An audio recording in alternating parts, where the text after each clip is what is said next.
dreams take flight. Unlock your visions in pixels of light. Find your inspiration at Pixel Pollination. Craft your masterpiece with digital creation.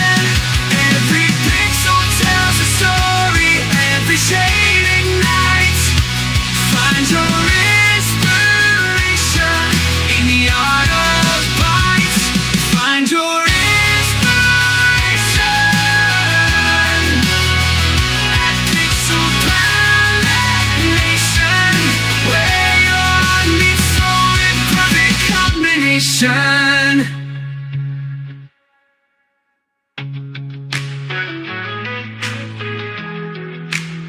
From digital watch to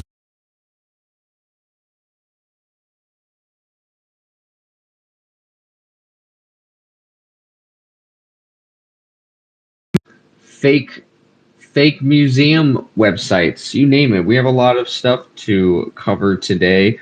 And also, as per usual, some SEC shenanigery.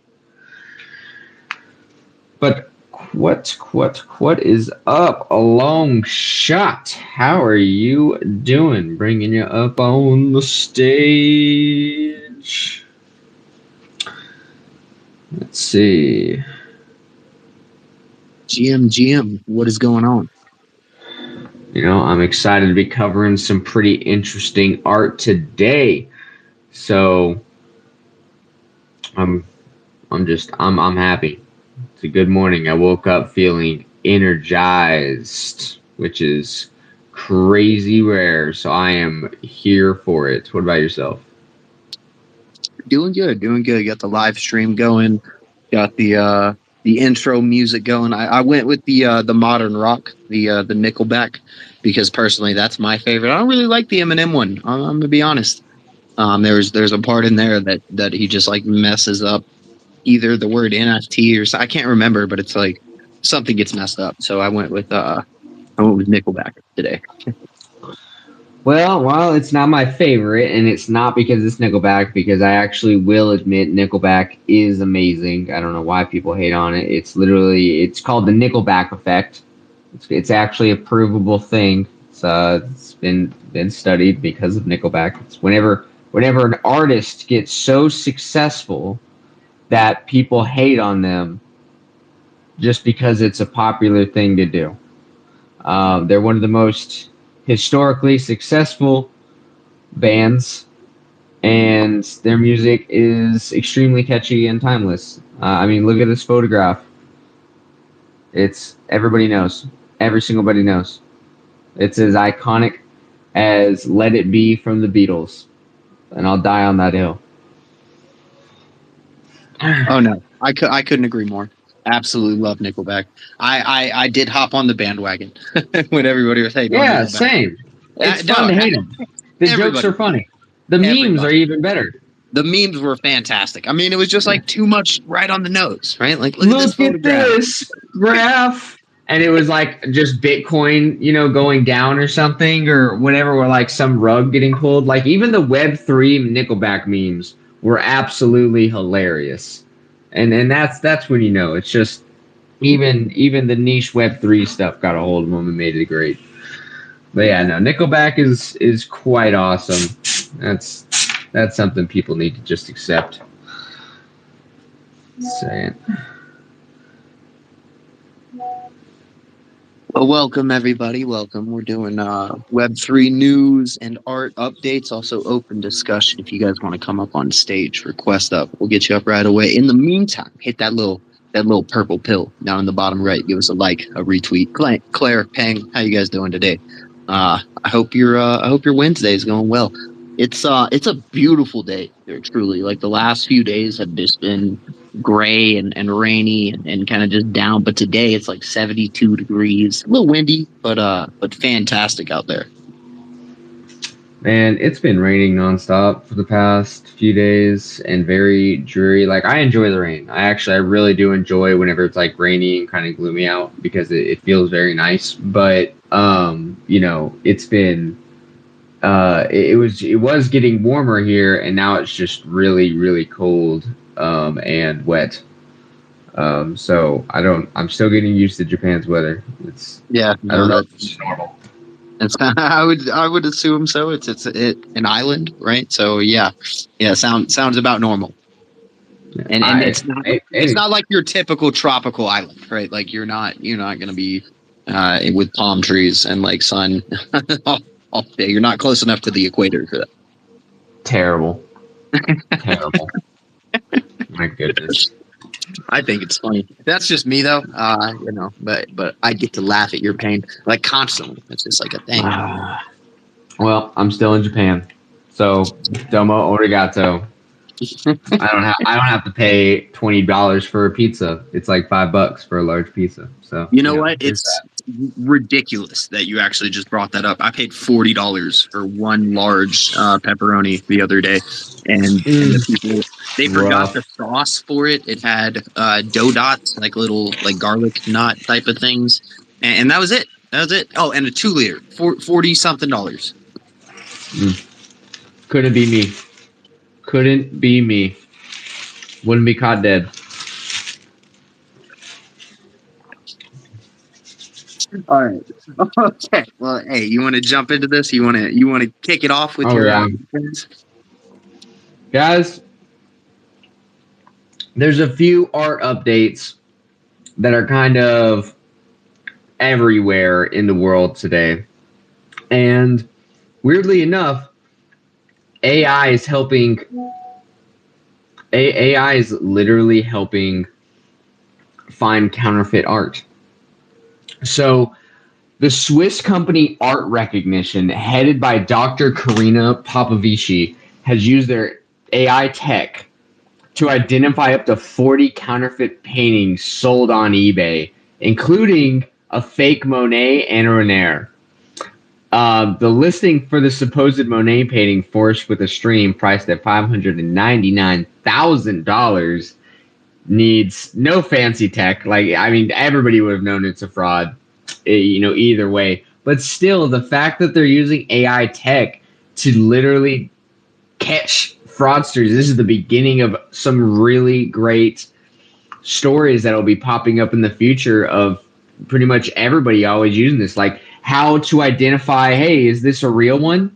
Are you sure you're selling me an authentic painting? Because not everybody has the blockchain tech proving, hey, this is what it says it is. This is true from where it says it was. We have a bunch of Web2 art that's historically relevant, that will always be historically relevant, that is, and fraud has always been a thing. How many times has the London Bridge been sold as a scam?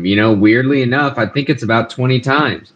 And so to be able to have AI that will now be specialized in catching these pieces of fraud, I mean, beautiful. Truthfully, I'm here for it. Now, some more fraud hopping in on this as well is websites have actually been posing as the Van Gogh Museum in Amsterdam, and they have scammed users into providing their banking, credit details, everything like that to purchase the fake tickets. So the museum has warned people, hey, please be very vigilant. You're only able to book the museum through its official website, and to double, triple, quadruple check that you are at the correct website. So please be careful about that. Now, for the thievery, some crazy thievery in the United Kingdom. A Bronze Age gold artifacts were stolen from the UK's Ely Museum on Tuesday. They included the museum's most prized holding, a gold torque valued at about $275,000. It was acquired in 2017 from grants and actually a majority of public donations. And also stolen was a golden bracelet.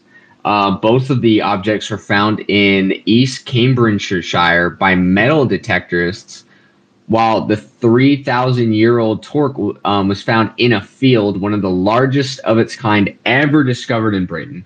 It's about 730 grams of almost pure gold.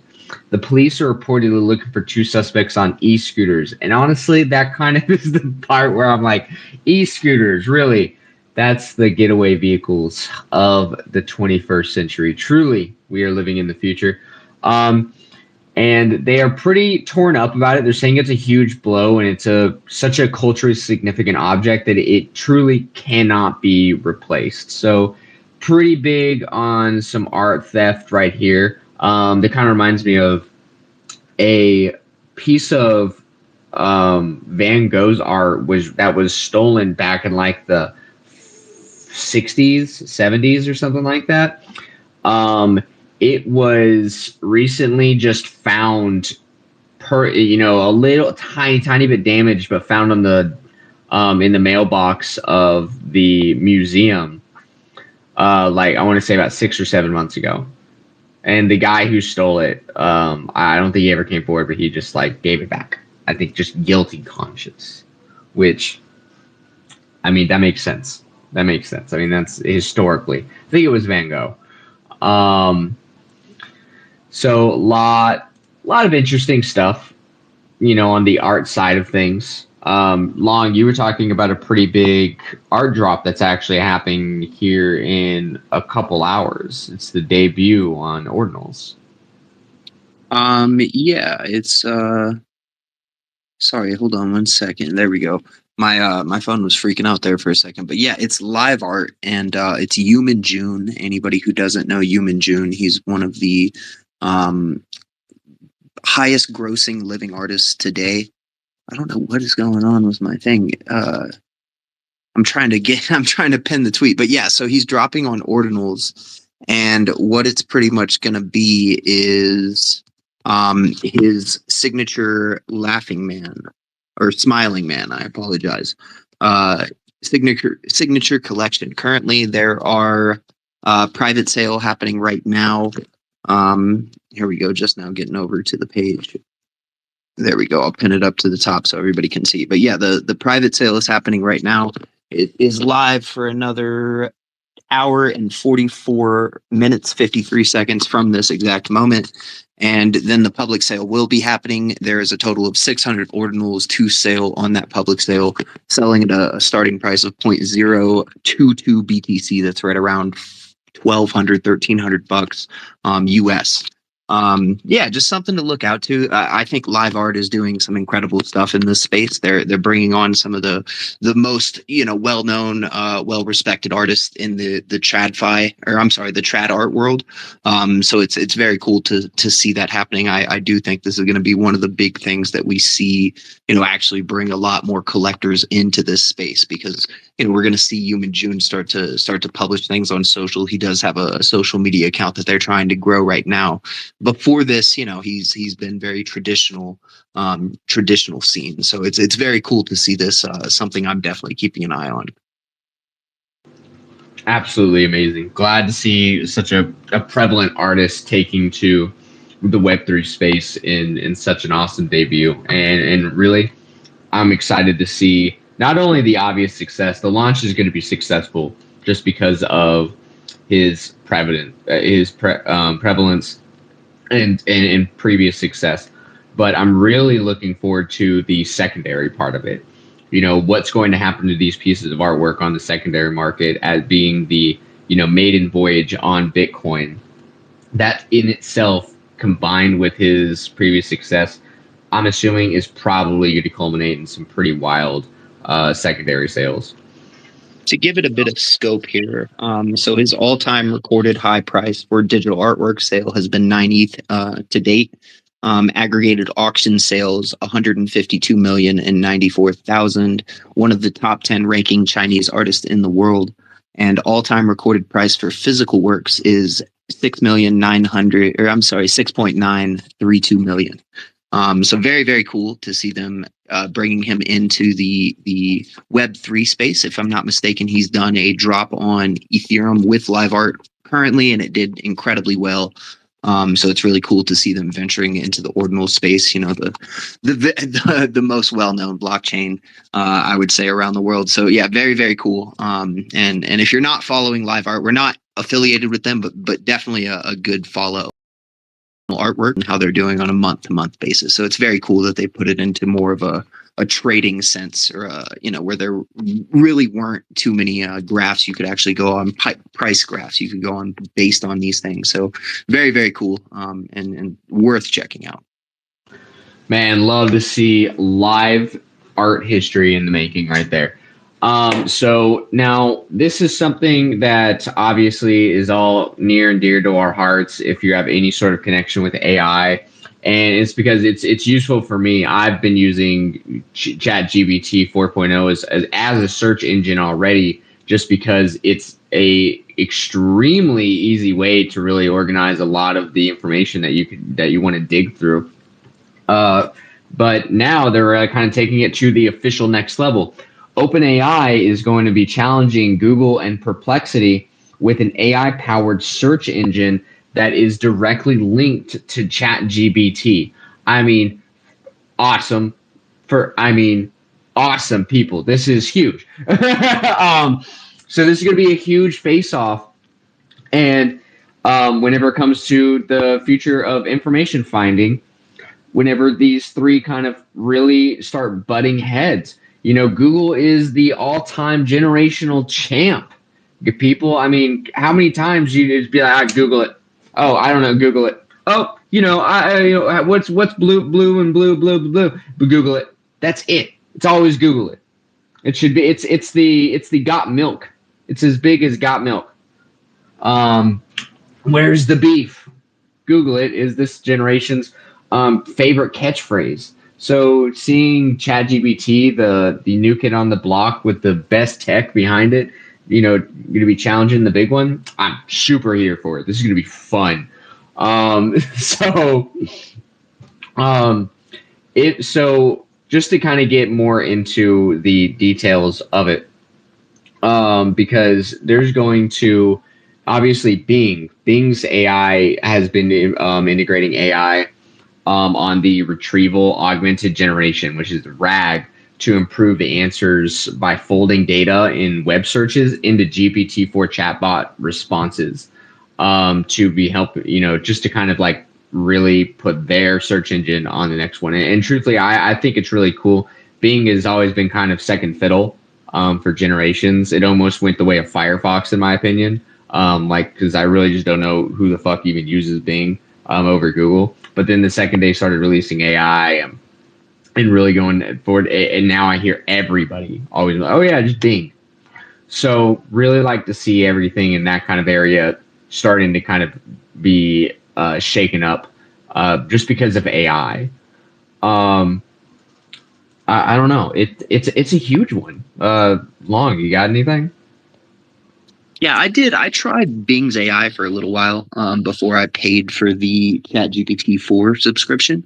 And it's decent. It gives you links to things. It gives you references to things. Besides just the little bit of dabbling that I've done using that LLM, I haven't really dabbled with too much other of their AI stuff. So yeah, no, very interesting to see, how this is going to progress. But the Google ChatGPT thing is incredible. A little while ago, I want to say probably about 4 or 5 months ago, I remember talks about a ChatGPT extension coming around. And my first thought when I read that headline was, oh man, Google, that's the end of Google. Right? Like, honestly, when I go to search something, more than likely I'm going to go use ChatGPT than I do for Google, just because I can ask it directly what I want and then still go, confirm that it's giving me the right information based on, if I ask it to give me links or whatever it is. Obviously ethically, you use it correctly. Don't just copy and paste things. But at the same time, I couldn't agree more with that. Bing was kind of like irrelevant for the longest time, at least until the AI game came around and they got heavily involved into it. But right, that's everyone. AI is it's the digital gold rush right now. And the first person to do it correctly, which we've seen OpenAI do, turned into a multi-billion-dollar company within the span of a year. So, it's not surprising to see, but yeah, going to be very interesting to watch this play out. Now, here is one of the cool, like, James Bond kind of deals that we're going to be covering today, which I was really excited to get into. And that is how James Bond is going the way of AI, people. I'm telling you right now, this is going to be crazy for U.S. spies.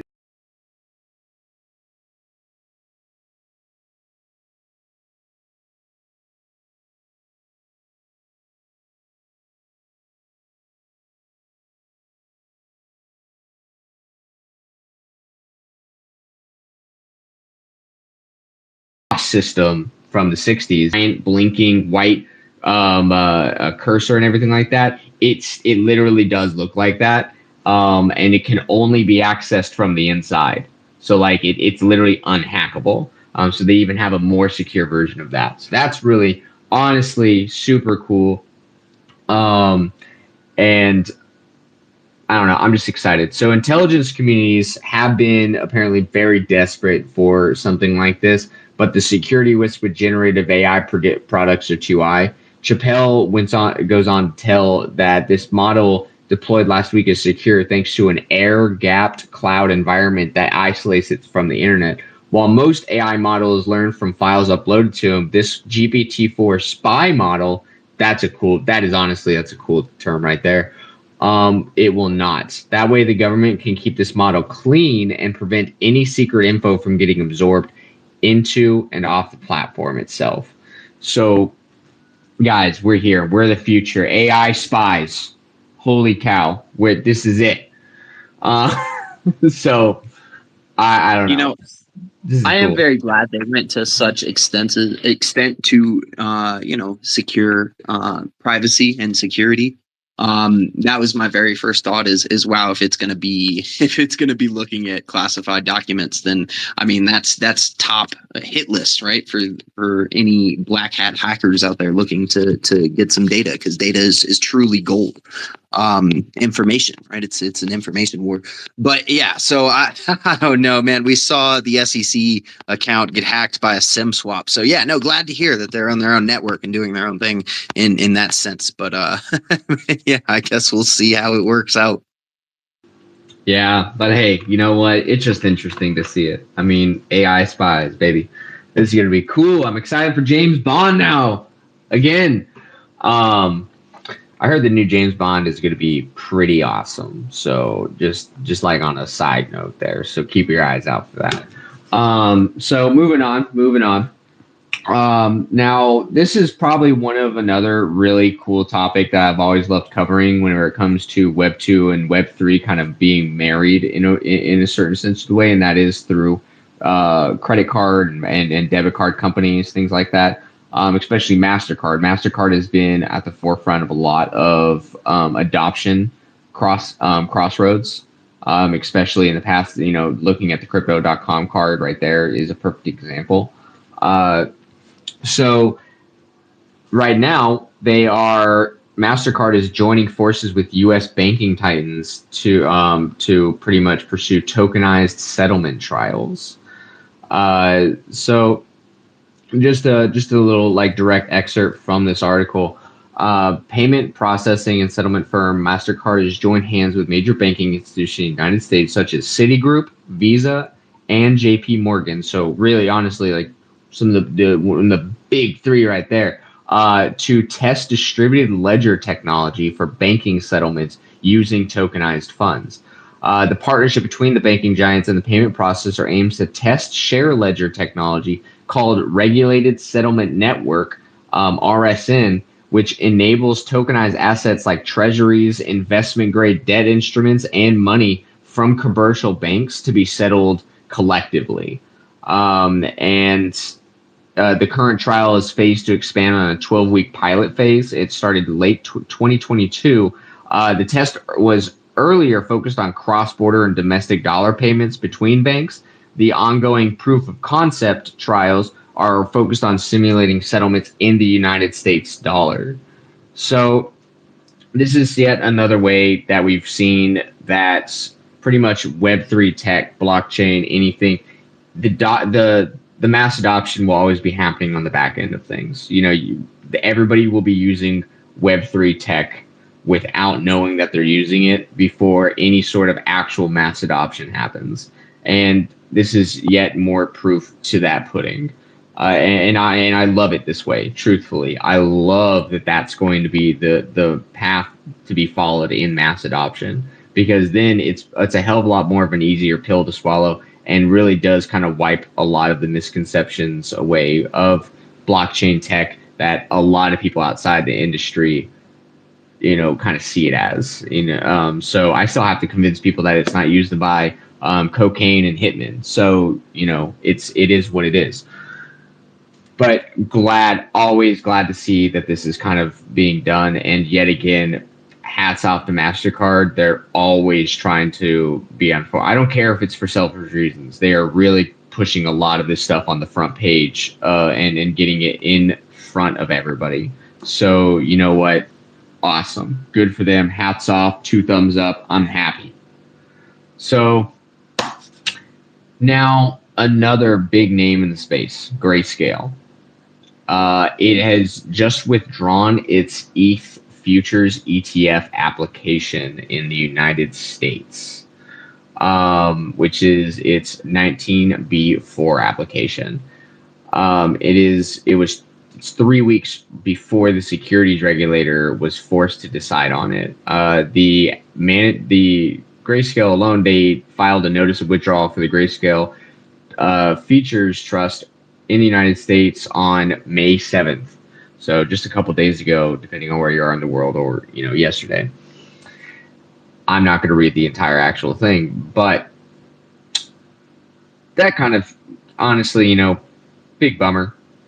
Truthfully, I mean, there's still other ones out there, waiting to be processed. We knew that ETH futures were going to be looked at right after the BTC ones were a success on getting launched. So not really like that big of a thing, but hey, I'm seeing it as a good thing that it's at least being attempted immediately and so soon.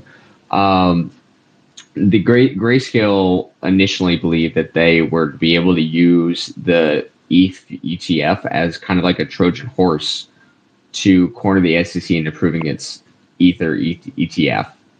So that's directly from the article from a previous article stating that was initially their plan. However, even right now, the SEC literally, they expressed confusion, because they were like, why would they withdraw now? Because they were soon to be making the decision on May 23rd. It's only 2 weeks away. So why withdraw the application now? So right now, that's kind of the big question right now. But on the bright side of things, Hong Kong did approve the Ethereum ETF. So, I mean, they've been kind of on the ball lately, as far as just approving things, getting things pushed through, and being bada boom, bada bam. So I'm happy. Hong Kong's been kind of killing it in that regard.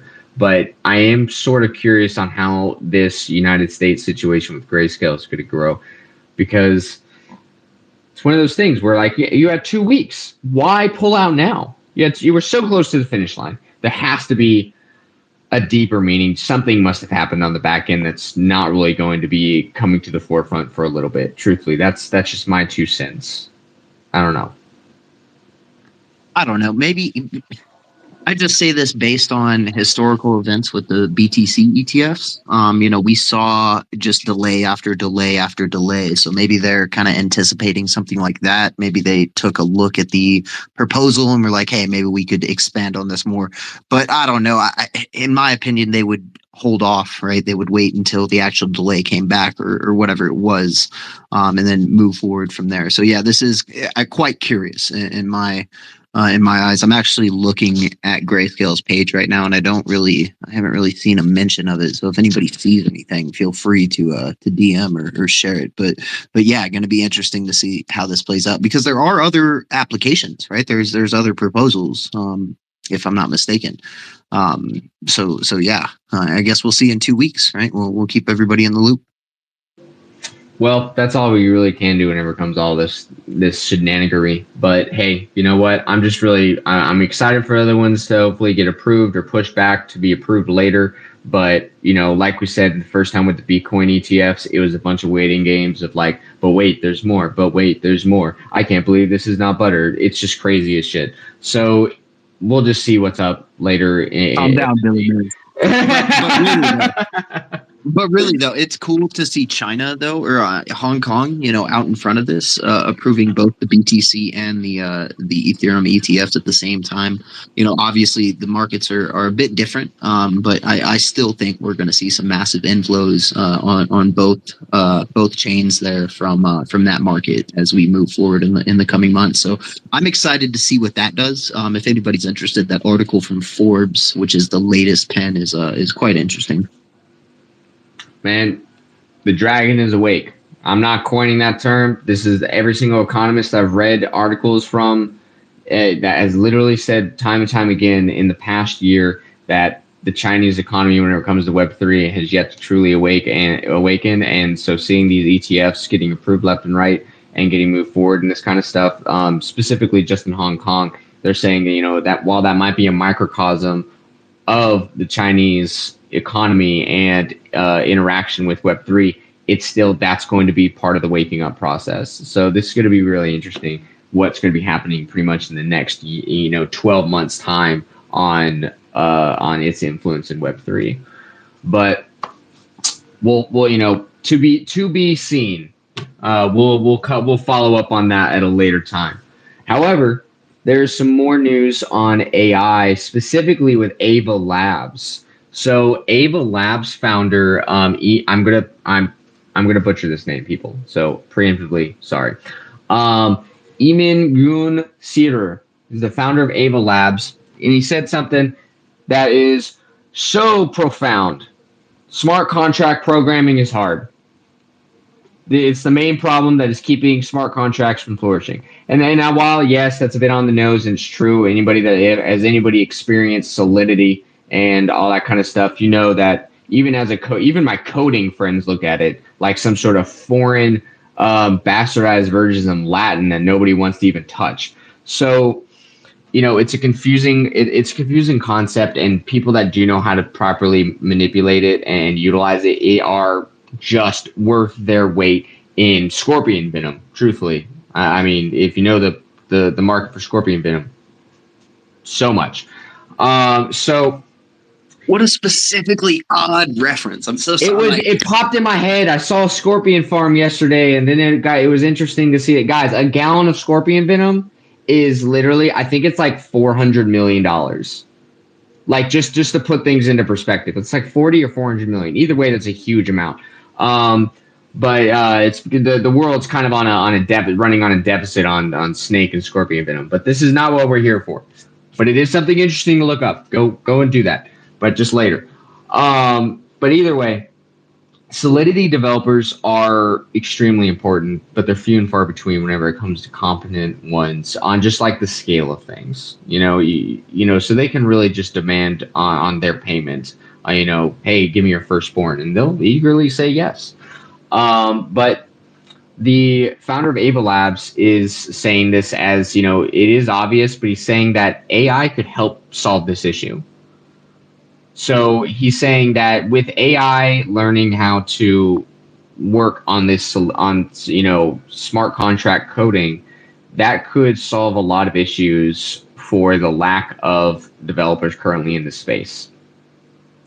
I'm personally, I would love to see that happen. Yet another utility for AI to kind of jump in here. A nice quote from it is, he's saying, as an example is, I hereby give John $5,000 if and only if he can collect $5 million by the end of September to film a movie. And if he can't do it, then I want my money back. And he can just write this as a prompt, and the AI could facilitate an entire contract specifically for that. He did admit that his entire vision is years away, probably more than a decade away. But that's really not that long in the scheme of things. I mean, 2008 wasn't that truthfully long ago. So all that kind of stuff, hey, I'm willing to wait another 10 years. This is going to be an extremely important piece of technology to push the space forward. So, hey, I'm here for it. Also, a little, as our closing little updates, they wouldn't be our closing updates with the usual SEC shenanigery. And also, our favorite thing to cover is the FTX shenanigans. But this time it's actually good news, other than him getting sentenced to a lot of time. He'll be trading a lot of mackerels, which is apparently now the currency in prison because they banned cigarettes. A crazy turn of events, to be honest. But FTX is to repay 98% of their clients straight in cash. So, hey, guys, you know what? A win is a win. That's great. 98%. I mean, I feel bad for 2%, but hey, 98%, that's amazing.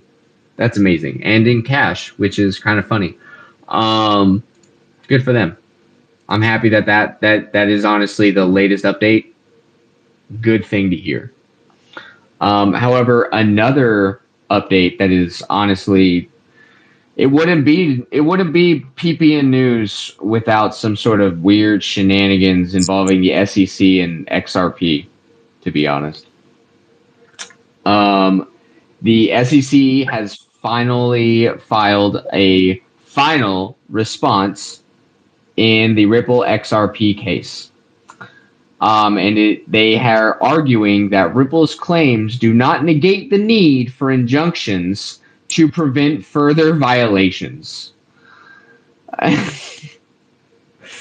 Directly from the article, in its recent response to the remedies brief, the SEC challenged Ripple's insistence that the blockchain startup acted without recklessness and that there should be no widespread uncertainty about the legal status of XRP. Despite the court previously rejecting this fair notice defense, the SEC also maintains its stance on whether Ripple will likely engage in similar actions in the future, even though Ripple has not violated any rules since the XRP lawsuit was initiated in 2020. SEC, they never fail to entertain.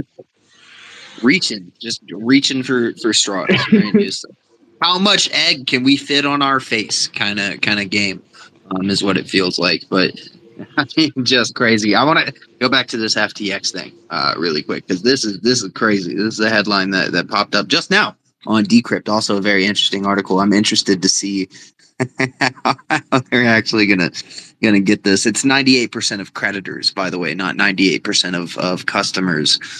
So creditors of FTX will get repaid in cash, apparently.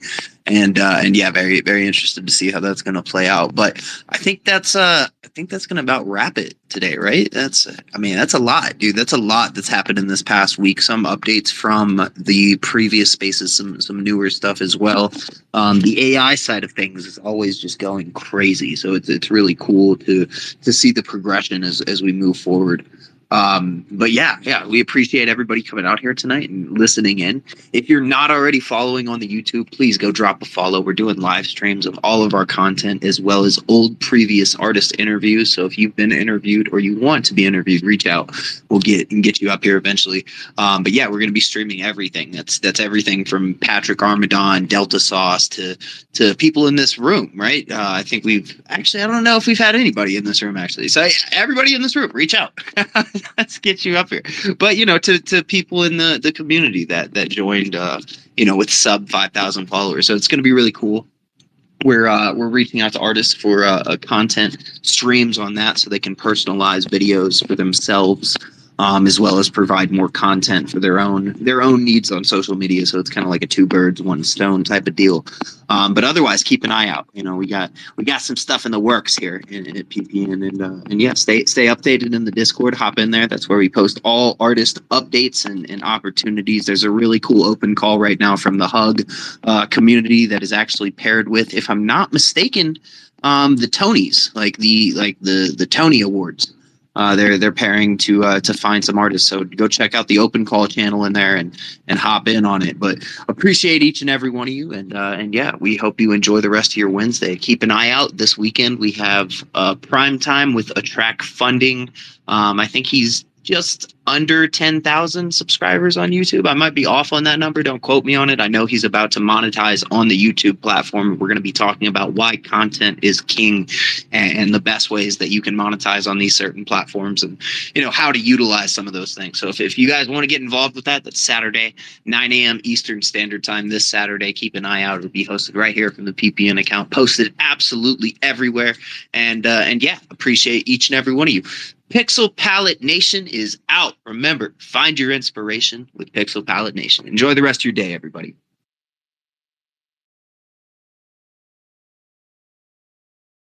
Upload your vision, let the pixels collate in a world where your art can truly appreciate. Find your inspiration at Pixel Palette and NFTs. NFTs in the making, artist collaboration. From your mind's eye to digital installation. Craft your legacy through unique creation. Sync up, link up in this artist collective, where every piece sold is crypto protected. Your art's not just viewed, it's a sensation, turning pixels to gold in the new art nation. Find your inspiration, where art's not just fiction, at Pixel Palette Nation, where creativity's conviction.